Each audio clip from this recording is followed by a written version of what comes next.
कल्पना करा, तुम्ही सकाळी फ्रेश मूडमध्ये गाडीवर बसता, कानात हेडफोन, वेगात गाडी आणि अचानक पोलीस थांबवतात आणि तुमच्या हातात पावती, थेट 10,000 रुपयाचा दंड. आता हसू येईल की टेन्शन येईल? नमस्कार मित्रांनो, आज मी तुम्हाला सांगणार आहे दंडाची खरी गोष्ट. हे नियम समजून घेतले तर तुम्ही पैसे वाचवाल, वेळ वाचवाल आणि सर्वात महत्त्वाचं म्हणजे तुमचा जीव वाचवाल. माझा एक मित्र आहे, तो नेहमी म्हणायचा, अरे एवढं काही होत नाही, हेल्मेट नसलं तरी चालतं. एके दिवशी त्याला हेल्मेटशिवाय गाडी चालवल्याबद्दल 1,000 रुपये दंड बसला.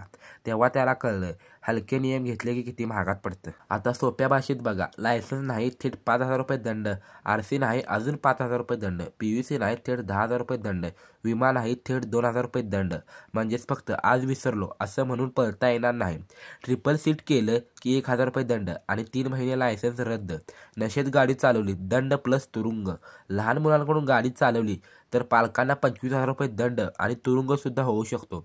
म्हणजेच थोडीशी चूक, मोठा फटका. सोशल मीडियावर 35,000 रुपये दंडाची बातमी फिरत आहे, ती फक्त अफवा आहे.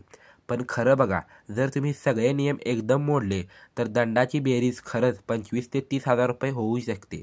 म्हणून लोकांना वाटतं थेट 35,000 रुपये. म्हणून मित्रांनो, दंड टाळण्याऐवजी नाही तर जीव वाचवण्यासाठी नियम पाळा. हेल्मेट ही फॅशन नाही तर संरक्षण आहे. कागदपत्र ही बोजा नाही तर जबाबदारी आहे. आजचा हा व्हिडिओ तुमच्यासाठी छोटासा इशारा आहे. दंड हा फक्त रक्कम नाही, तो तुमच्यासाठी दिलेला एक धडा आहे. व्हिडिओ आवडला असेल तर लाईक करा, मित्रांना पाठवा आणि सुरक्षित राहा. मित्रांनो, आम्ही शेतकरी या यूट्यूब चॅनलवर अशाच नवनवीन योजना आणि माहिती येत असते. तुम्ही या चॅनलला प्लीज सबस्क्राईब करायला विसरू नका. धन्यवाद.